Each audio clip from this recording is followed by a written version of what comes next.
Shep wasted all of our time at the reunion last year with his bullshit about how he has changed and he had some wake up call.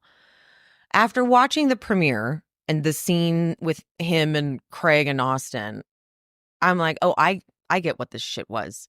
I know what last year at the reunion. So BravoCon was in November and December was when they filmed the reunion. And so word had already gotten out about Shep being so terrible. Paige, who does Jeff Lewis, does she still do Jeff Lewis? She had a story of Shep. It was something like being at a table, like gambling, and he was out of line and unruly and had to be asked to leave. And so word, like he was in trouble. Word got out that one of the Bravo Lebs was going rogue. And so I could tell Andy was kind of encouraging, like, here's your opportunity to apologize and maybe say, like, I can be invited to things again. But what Shep was more focused on was Craig and Austin and how he had reached out to them to talk about how he was going through shit and needed to make a change, and they didn't respond. This was brought up at the reunion last year because there was a month in between. And in that month is when he tried to reach out to Craig and Austin, and they set their boundaries. And he's like, at the reunion, he's like, yeah, I was blacked out. But then, like, I reached out to you guys, man, and you weren't there for me. And Andy has to be like, well, I mean, I think what they're saying is that they've been there for you. And Austin was a really good friend to you at BravoCon. You don't remember, but like he was trying to help you out. And so like they're at their wits' end, basically. And Shep's like, yeah, okay, yeah, whatever. And so that was in December of 2023 that reunion happened. And again, I know I talked about this on social media. I'll probably plug in my social media content about Shep at the end, just because, I did it and you might as well listen to it or watch it or whatever. But that was December 2023. They started filming this season in May of this year. So that's like 4 or 5 months later. What he had done in that interim was ayahuasca, which, as he says, I hear it's 4 years or 3 years of therapy in 4 nights. No, that's just not how therapy works either. You can't really measure therapy progress with like, this is what you would learn in an ayahuasca session. And if you do that, that's what 3 years would be for therapy. No, that's not a thing. Okay. And I don't hear him saying that he's done anything else. He hasn't done anything else? No. So he's coming into this season after allegedly having some big wake-up call at BravoCon. And then he sits down with Craig and Austin to like shame them for not being there for him. And Craig goes, okay, but I've also even heard that you've had a couple bad nights since, he says New York, but that means the reunion. And Shep has to be like, yeah, I mean, I haven't been perfect. Okay, but the point is, the reason they didn't respond is because they always respond and they always give you like a pass, and they need it to be different this time. And it sounds like it wasn't, or it isn't different this time. Because at the reunion, you said you were just going to cut out liquor and shots. And like, no, that's not what we thought it was going to be. We thought it was going to be you saying you were getting sober. But okay, congratulations. You know that you need to drink less. Cool. So they were just like, we've heard this before. Let's see if he makes a change. You didn't make a change. You did ayahuasca and you drink a little less. And your big thing is you go to the gym a lot. You go to the gym 4 or 5 times a week. Cool. But you have not done any actual work on yourself. That ayahuasca trip, which when he's describing it to Austin, I'm like, do you see what you're saying, dude? You had some realization that Austin lost his sister, so therefore you had compassion for him and then forgave him for the Taylor thing, which is like, but you didn't forgive him, or you didn't have any kind of realization that your own behavior caused your good friends to distance themselves because of your behavior. Your behavior was that bad. So ayahuasca didn't do a lot for you, dude. And how are you not also in therapy? How was it just that? He's like, well, I did 3 years of therapy in 4 nights. No, dude. No, you didn't. But then it turns out that Craig has quit drinking. And the little moment we get of him talking to Paige about how he's what did he say? I'm living for future me, not right now me or whatever. And Paige is like pointing to herself going, because of me, because of me. And he's like, and you're a big part of it. And she's like, maybe the biggest part, like that whole little moment. I'm gathering from that little tiny bit of time, I'm gathering that Paige had a moment with him and said, if you don't fucking stop drinking, I can't do this anymore. I think that that's what Paige, God, I have a hair in my eye. I think that's what Paige is like leaving out when she talks about the relationship. I got it. Sorry, for those watching, I had like a microscopic hair that was just tickling and about to go right in my eyeball, and I got it. Or did I? God damn it. But Paige has sort of said a couple times about like Craig's drinking. Paige said one time on her podcast a while ago now, something about how Craig repeats the same stories when he's drunk. It was a very little like passing comment. But she said it was something about how, no, yeah, if Craig, I know when he's drunk because he starts repeating a story I've heard like 100 times. And it was a little tiny thing, but it made me think, I bet that's not fun. I bet it's not fun when Craig is like that. And I think that there was a conversation. I think Paige had a little bit of a conversation with him and said, this is where I can't do it. Like that side of you is not fun. But I don't think he wants to say that, which is why I might just be totally making this up. And honestly, what does it even matter? But he's doing it. And that's great. And it is funny to hear him go, I'm a business owner. I can't be associated with things like that, which I know sounds silly, but Craig really did figure out how to monetize and create great income for himself that is totally outside of the show. Even though it was built on the show, it gets its marketing from the show. Without the show, there would be no Sewing Down South. But like he has Sewing Down South that he's the face of, and that's it. And so business partners that are involved with him, it's like, yeah, it's fun that you do the show and that you're like a reality star or whatever. But I think maybe he really is thinking about the repercussions of acting. Like, look at Tom Sandoval, the Schwartz and Sandys. And I don't think Schwartz and Sandys was doing all that great, but like then Tom Sandoval did what he did. And like, oh shit, that thing I built that isn't with the that should not be associated with the show. It should be income totally independent of the show. That could go away. And it has. Like Schwartz and Sandys is fucking closing. So as silly as it was to hear him say at first, like, I'm a business owner now. I'm like, well, he is. And it's a nice, or not a nice, but it's another way of saying I've grown up and can't do the same shit I used to do. Which is fucking fair, man. Fair. So, okay, Craig has like decided he wants to get this together. They're sitting in this conversation with Shep.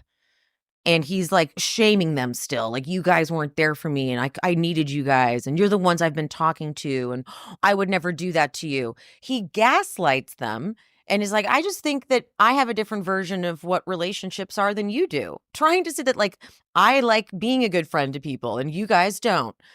But ignoring the parts where they're saying, we've been there for you. You've never acknowledged that you're terrible until you acknowledged it, I guess, about BravoCon, but you are failing to go, hey guys, but by the way, I'm sorry for BravoCon. I'm sorry for my actions. I'm sorry, Austin, for all the times, as Austin said, you had to pull me out of a cop's clutches because I was being so unruly and you saved me from getting arrested. Thank you. I'm sorry. None of that is coming out of his mouth. Instead, it's when I needed you guys, you cut me off. His ego is so bruised by that.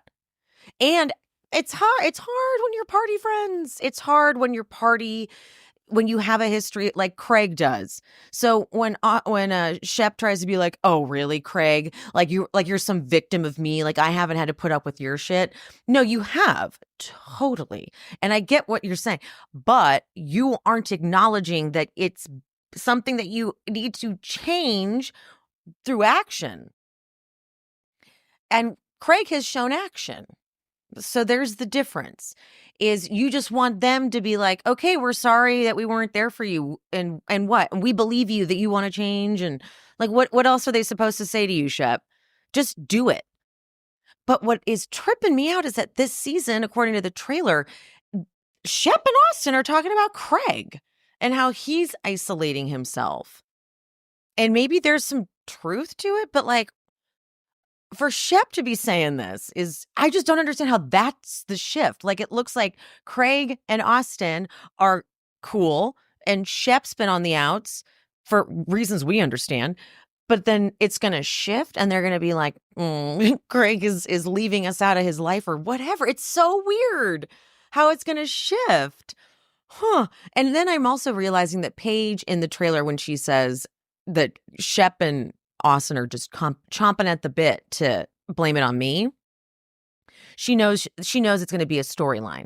She's like, I see what they're going to do here. They're going to make the storyline that you are secluding them or whatever, which again, shocked considering how we're starting this. And so she was right. They did, you know. A friend asked if I'd been to the new grocery store that opened up right by my house. And it was then that I realized I haven't been inside any grocery store in over 6 months. Why? Because I use Hungryroot. I have taken advantage of Hungryroot's personalization preferences section. So they put together a cart for me every week that's pretty spot on. I, though, prefer to just clear the cart and go shopping in the aisles. You can filter shopping too. You can look up anti-inflammatory stuff, gut-friendly, gluten-free, dairy-free, high protein, ready in under 5 minutes. That's my jam right there. And everything on Hungryroot has no high fructose corn syrup, no artificial sweeteners or preservatives. They get top quality meat and seafood that has no hormones or antibiotics. So everything on Hungryroot, is going to be solid. I have found items on Hungryroot that I have not seen anywhere else. I love the snacks on Hungryroot. I've seen a few brands on there that I have not seen anywhere else, and I crave them. You are going to love Hungryroot as much as I do. Take advantage of this exclusive offer. For a limited time, get 40% off your first box, plus get a free item in every box for life. Go to hungryroot.com/she-speaks and use code she-speaks. That's hungryroot.com/she-speaks. Code she-speaks to get 40% off your first box and a free item of your choice for life. hungryroot.com/she-speaks. Code she-speaks.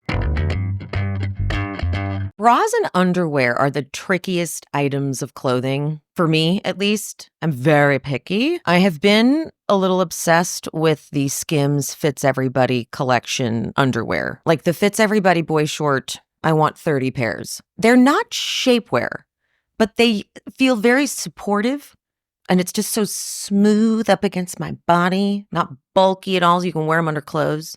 But I've also taken a look at the underwire bras that Skims is doing.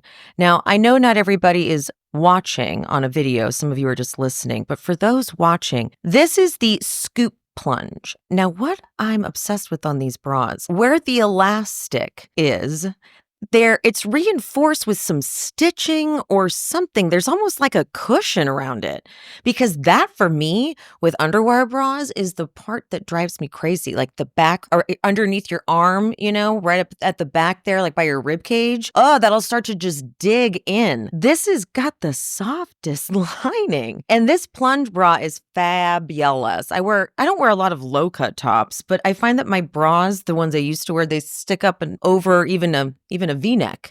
I also got the push-up, the Fits Everybody push-up bra. Again, the stitching to die for. But you see, my very first job in college or ever was at another famous lingerie company. I won't say the name. And they have all kinds of push-up bras. And they fit me comedically bad because just the shape of my boobs, I guess. I just assumed I could never wear a push-up bra. But I can wear this one. I actually wore it out to dinner the other night, and my friend was like, your boobs look fantastic. I'm like, don't they? I kind of keep checking myself out. So shop Skims' best intimates, including the Fits Everybody collection and more at skims.com and Skims stores. After you place your order, be sure to let them know we sent you. So select podcast in the survey and be sure to go down, select our show in the drop-down menu that follows. But anyway, Shep and this bullshit, he's all proud of himself that he's lost weight. I'm like, okay, you're still an asshole. So we're going to be there's going to be no growth whatsoever. And he isn't even like, you did ayahuasca and that's it. You're not in any kind of program or not. It doesn't have to be a program. I think by now you guys know that I don't preach that. But like, there's no other conversation about nothing. You just think you're done. You did the ayahuasca and you're done. Please, dude, please. Okay, other things from the premiere. JT and his cane bit. Like, the guy's already insecure enough because he's so short and JT. And so adding this injury, he had to find a way to like make it everybody else's thing too. So he brings everyone the canes, all that. We'll get to the very end. But this thing with Venita is just creepy. And I feel bad that Venita like thinks it's real. I think Venita thinks this is real. But to me, it just seems like JT is scouring the comment section and so hyper aware of what the audience is saying, which is why he went so hard on Austin, because he knows the audience doesn't like Austin for the most part. And he thought, so now he's like, ooh, Venita would be good for me to chumming up with because I don't really have anyone else. And now they're doing this. He's like, you can't fake chemistry. Ew. Yes, you can, because you are right now. I don't feel chemistry at all. I feel confused by the two of you hanging out. All right. So him quitting before the season aired, before he was even done with interviews, like he's not going to do the reunion, before any of that, he knew he was not going to be able to weather the storm from the audience, because whatever he's going to be doing this season, he could see from the trailer, the whole Venita thing. People were already leaving comments about how we were like, ew, you're doing what? With Venita? That doesn't seem right. And he's like, I can't handle that. And so everything about JT, I know everyone loved him last season, but why'd they love him? Because he went against Austin. I'm like, this isn't the guy we think he is. And then there were all these things coming out about him on TikTok, and I can't even remember what they were now. But Austin says it at the reunion last year. He goes, it's your first season. No one else knows what a piece of shit you are. He goes, but we know. And JT was like, fuck. Okay. I'm sure his reputation precedes him. I'm sure people know who he is. Ew. The new girl, Molly, seems fun. Interesting to get this perspective of a model who has a thyroid issue that's genuinely affecting her work. And she's 36 and she's like got a sense of humor about it. I like her vibe for sure. Wish she wasn't into Whitney, but it does kind of tie in. Like, it was funny when Whitney arrived. Whitney looks old now too, which was weird. Seeing Whitney walk up, I'm like, who's that? Oh my God, that's Whitney, that old man. And here he is with his like his girlfriend, I guess, who looked like this 23-year-old heroin chic type person who's just like super quiet and like dark. And like Whitney's like a vampire. So I kind of feel like he should be with, like, Molly, you're too happy and joyous to be with Whitney. Okay, I know maybe you're thinking about the money and the security, but like, no. They joke that he's a vampire. So his girlfriend, I'm like, yeah, I guess this makes sense. I don't think anyone I don't want anyone I like to be with Whitney. So Molly, good. But it's funny that she has that time. And I'm like, okay, well, I hope you're not going to be like sad about Whitney. She also used to sext with Craig, but they never actually technically hooked up. And allegedly, according to Craig, Paige thinks that's funny. Do we really believe that? I don't know, but it's possible. On the van ride, they have this like derby thing that they are going to, and Madison's hosting the event. And on the van ride up, Rodrigo, I'm surprised he's back. Rodrigo also, I feel like Rodrigo has a slurring issue. Like, is he a big drunk? Because like a lot of the times they show clips of him, he's gonna be like bawling people out drunk, and I'm not mad about it. But I didn't love him last year, and I didn't love his energy at the reunion, so I'm on the fence. But he does follow me on Instagram, and he comments on my stuff a lot. And I feel kind of awkward because I'm like, I don't even like you, but whatever. And not commenting like mean things, like in agreement. Like if I'm talking about a show, he'll be like, totally, girl, or something like that. So I'm like, what? Oh my God, I did not look at my hair in a minute. Sorry. This fucking cold is the death of me. It's not going away. My other friend still has it too. Like I am at that phase where I'm blowing my nose so much. And like, how is there still more in there? But there is, and I can feel it. It's just like all congested and like still in my chest. And oh God, I hate it. I'm done. But sorry, anyway. On the van ride, Rodrigo tells the girls that are in there that Austin's got this girlfriend, and he says something about how he went somewhere with them last year. And they're like, wait a minute, last year? I've known girls who said they've dated him, Austin's, in that time frame. But I'm like, I feel like this is going to be a bit of a reach. Austin makes a point to say for the last 3 months, this is my girlfriend. Austin and the Pookinator and the Pookapotamus. I can't. Like, I don't want to say it, but part of me wonders if this was like, because he wanted to have a girlfriend for the season so that he didn't get so much shit. But maybe, I don't know. Madison likes her. She was on Watch What Happens Live. She said she liked her. But I don't know, there's a little element of like, was this for the show? But I also hate when I accuse people of that, because not everybody does shit just for the show. But kind of feel like, but anyway. Austin, though, he said, like, we've been together 3 months. And so Leva being like, I know people who've hooked up with him and whatever in that time frame. I'm like, yeah, I'm not interested in a whole like Austin is cheating sort of thing. But JT, his confessional is so stupid. He's like, if you're going to fool around, just be open about it. Who fools around and is open about it? What fuckboy is like, yeah, man, I'm out here just cheating on you? Then they wouldn't be with the person. So he's just like, JT's just desperate to me.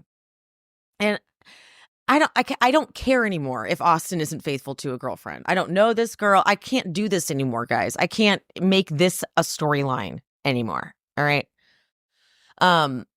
And speaking of storylines, at this point, Madison is just kind of like the narrator.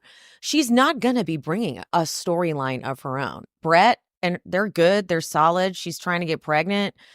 So she really is just there to I don't know. She's got a very interesting role now on this cast. Second year in a row of this sort of, like, she's not in the drama, but she's necessary still, because she's going to make some commentary and say some stuff here and there that should be funny. I hope.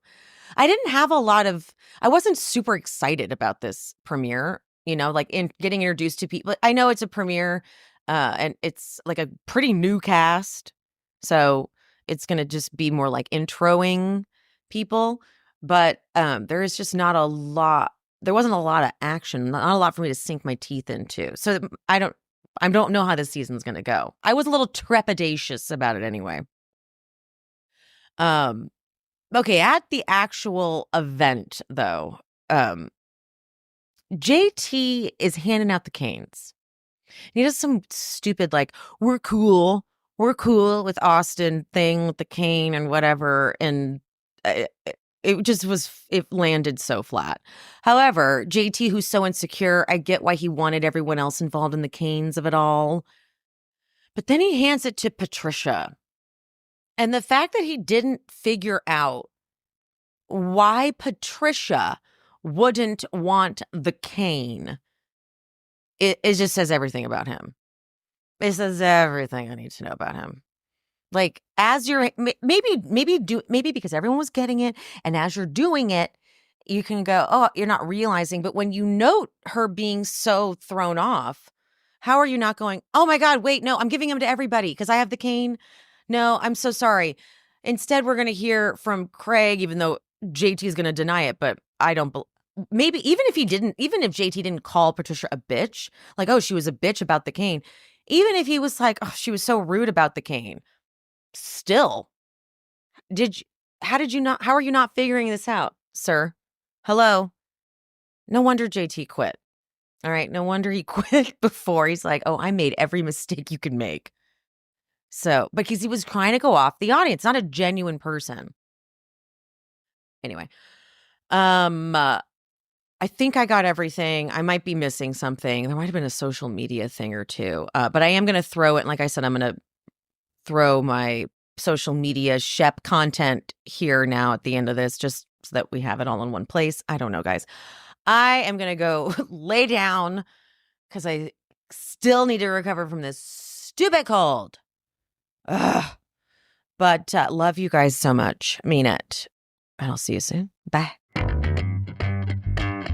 So Shep was completely full of shit at the reunion last year, and this forced on-camera confrontation with Craig and Austin was bull. So BravoCon was early November 2023. They filmed the reunion December 2023. And I got the vibe that Shep was in a little bit of trouble with Bravo for how messy he got at BravoCon. So Andy giving him this mea culpa moment felt a little encouraged. So Shep acknowledges that he was blacked out the entire BravoCon weekend and claims that he had some big wake-up call. But what Shep really wanted to focus on was how Craig and Austin didn't respond to him about going to lunch so that he could tell them that he needed to make a change. And he was pissed at them. And I think he thought that we would be like, yeah, Craig and Austin, how could you? But Andy steps in and attempts to guide Shep towards the right path and says, Austin was actually really trying to help you during BravoCon. Like, you probably weren't aware, but he was trying to get you together and being a very good friend to you. And Shep's like, great, I appreciate that. Austin's like, that's not the first time I've done that, though. It's been repeated. And then Craig's like, yeah, it's been over and over again. But all Shep wants to do is be like, I just needed you guys and you weren't there for me. How are you not getting this? Andy's like, I think what they're saying is they have supported you, but they're at the end of their rope. And by the way, Shep didn't even say he was quitting drinking. We were all with Madison when he was like, no, I've cut out liquor and shots. We're like, I thought this was a big I'm getting sober announcement. What is this announcement anyway? But all of this is happening in December of 2023. Filming for this season, season 10, started in May of this year, 2024. Shep supposedly had this big wake-up call, but when he said he did ayahuasca, which is like 3 years of therapy in 4 nights, I went, okay. How has Shep not learned that at his worst, his close friends had to set boundaries? This is like admitting you have a problem 101 stuff. But here's Shep sitting him down like, guys, you weren't there for me. I can't get over it. First of all, we already talked about this at the reunion 4 months ago. And I thought you did ayahuasca. I thought you were all together and figured out life. Wouldn't you have figured out that, you know what, you guys had to set that boundary because I was out of control and I've made changes and I get that now and I want to show you that you can trust me. Instead, he's like, what the hell? I'm not a charity case. No, you're a guy who said you had a problem. And usually as someone who does not drink anymore, you go, oh my God, that was a period of my life where I probably wasn't a very good person.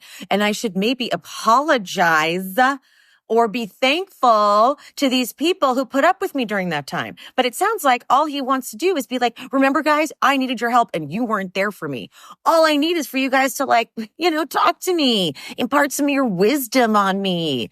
Where is the acknowledgement that your behavior was destructive and fucked up and they had to reap the consequences? Then Craig even says, and I've heard you've had some bad nights since New York, meaning the reunion. And Shep's like, yeah, it hasn't been perfect. So Craig's like, do you see, like, you weren't clearly making changes because you still haven't been. So I didn't believe the words that were coming out of your mouth, clearly for good reason. So it's with your actions that you'll be able to show us that you have changed.